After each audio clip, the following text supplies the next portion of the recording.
Hello everyone, this is Brian Lopuk, and in this video I'm going to show you how to run an advertisement on Facebook. So at this point, if you're trying to run an ad to your custom audience, that new list you uploaded, by now you should make sure, or you should have your business manager, your ad account associated with that business manager, and also your audience uploaded. Once you get to this step, you're going to want to go over to this little hamburger and you're going to want to select Ads Manager, which will bring you to this screen. And this is where you will more than likely be spending most of your time within Facebook, and you'll want to make sure that your ad account is selected, specifically the one that's has the custom audience in it. Once that's done, you're going to go over here and you're going to want to select Create. Now, a quick overview of the difference between a campaign, an ad set, and an ad. A campaign is basically saying, Facebook, I'm going to pay you when, say, someone clicks on a link, watches a video, fills out a lead generation form, sends me a message. The ad set is where we're going to determine who we're going to send this advertisement to, where they're going to see it within Facebook, Instagram, third-party networks, and also how much you'll spend. And the last step at the ad level is where we'll actually make the creative, as in the text and the picture or video. One thing to note too with housing ads is that you will need to select a special ad category. Since HUD does not want to limit any of the targeting that we had, since some people would say target women over the ages of 40 within a specific zip code, we're no longer allowed to do that because that was technically limiting our exposure of our ads and kind of discriminatory. So we'll have to make sure that we select that housing ad category. And then down here, just a quick overview on the different kind of objectives. For some of the main ones that you'll probably use, such as traffic for people to click on a link to view more information about a property on your website. You can do engagement for people who want to like your Facebook page, respond to a Facebook event that you have, or just to kind of like or comment or share a post. One word of note though, if you run an engagement ad with a video and you're wondering why you're getting paid or charged everywhere when you're not getting any likes or comments or shares, if you're doing this with a video post, Facebook counts a 3-second video view as engagement. Just a thing to note. Video views, you can pay Facebook every time someone watches at least 15 seconds of your video. Lead generation, super cool.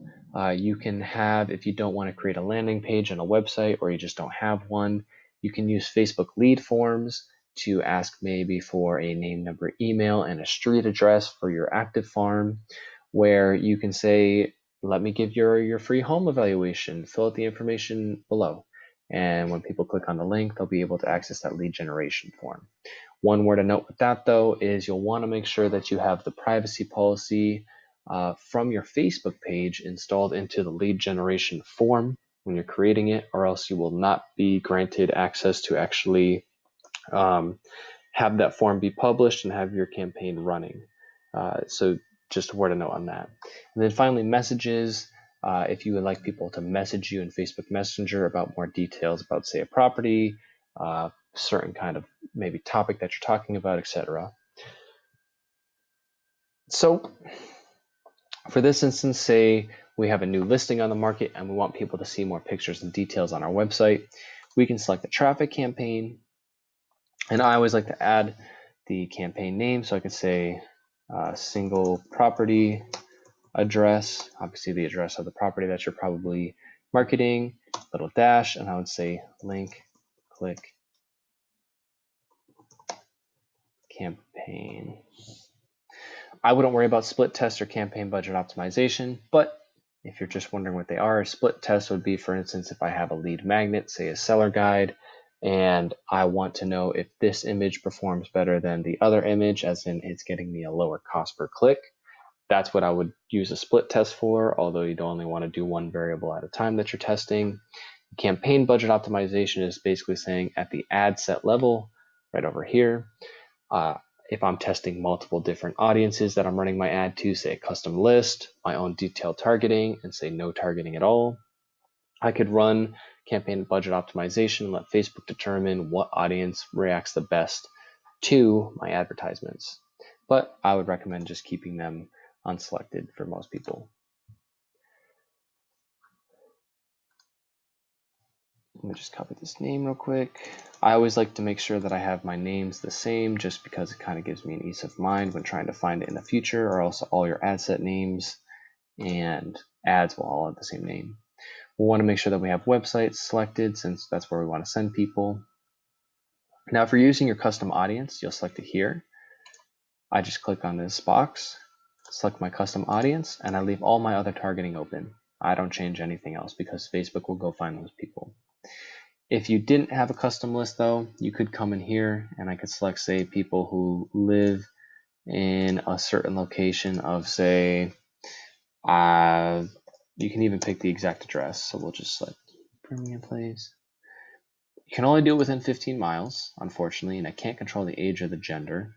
I never mess with the language, but you can select English or Chinese or Mandarin, or you could select Spanish or any other language that you have. And for detailed targeting, I could select stuff like Zillow. I could do Realtor.com. Realtor.com. I could select mortgage, loans or calculators. I can even select first time homebuyer grant. Cool little thing right there. This estimated daily results too, word of caution, not always that accurate, so I wouldn't hang your hat on that. But for this instance, say if we wanted just to use our custom audience list, we'll keep this at United States with our custom audience. Down here, we can control the placements as automatic or edit. If I'm marketing for Facebook stuff like links in the description, I always just select Facebook, but maybe I won't select Instagram since I can't select or click on a link in Instagram. If I'm doing a Facebook Messenger campaign, maybe I just select Messenger. But up to you, you can play around with it, see where your ads are performing best, and then double down on that network to see what's working. So I would just recommend selecting automatic placements.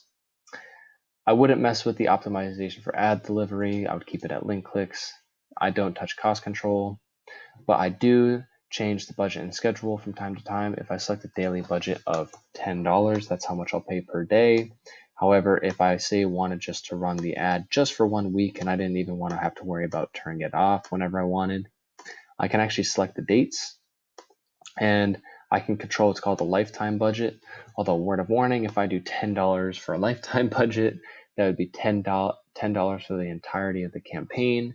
Whereas I would actually probably need for 5 days, maybe say select $50 if I wanted to do $10 a day, where with a daily budget, I would be spending $10 a day. So that's just a little difference right there.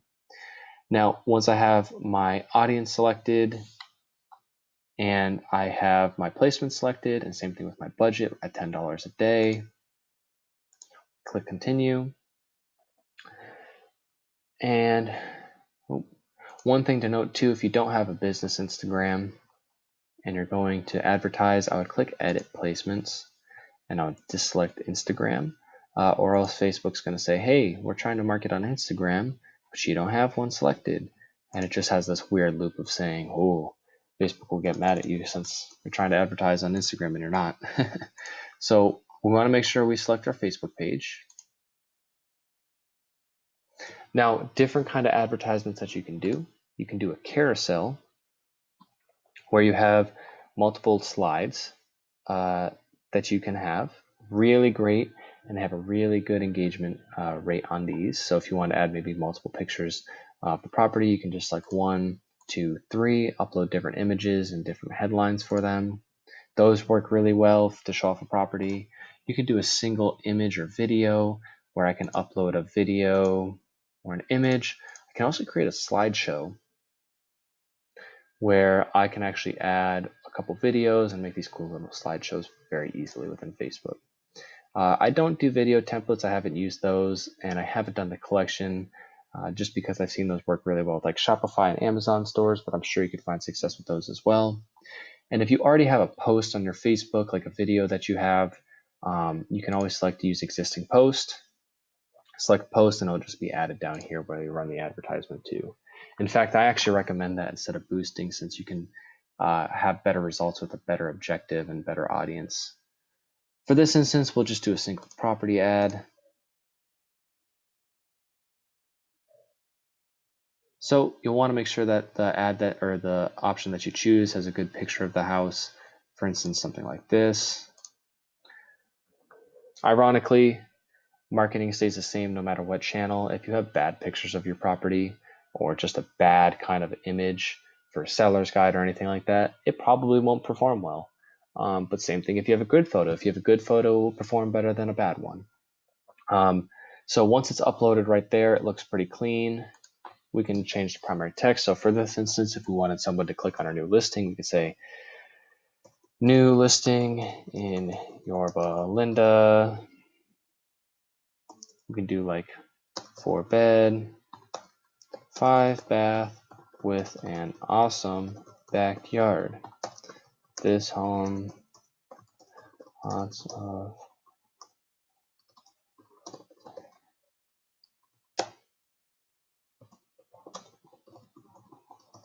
but hit me.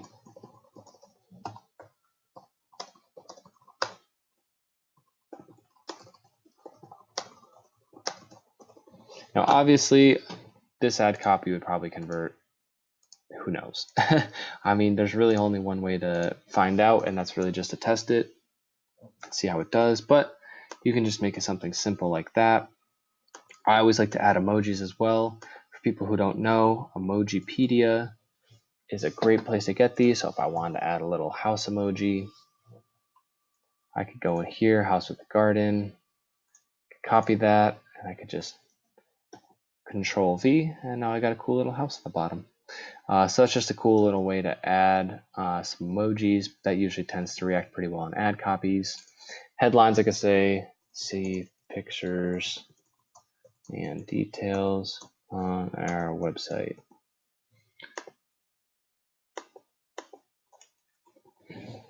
And the headline would be down here. This would be the description up here, the primary text. Not the description, I'm sorry. Website is where you'd want to put in the website URL. So if I were to go, we'll just keep it simple. Zillow. Let's just see.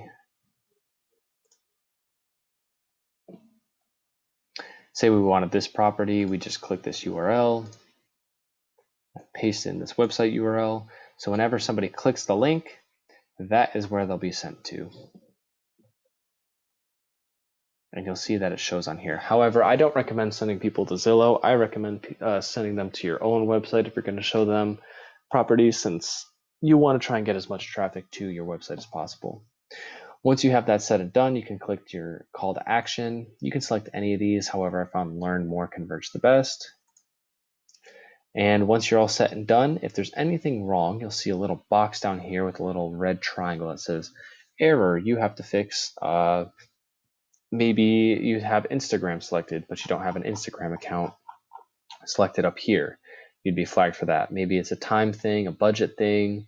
You don't have an audience that's correctly selected, or they're kind of counterproductive, and Facebook may flag you for that. But if you don't see anything, that means your ad is ready to run, and you can click confirm, and you can manage all of your ads back in this ads manager. And if you have, say, a daily budget where your ad is running continuously, you can just select this box right here and it'll turn it on and off. And that is how you create an advertisement in Facebook Ads Manager.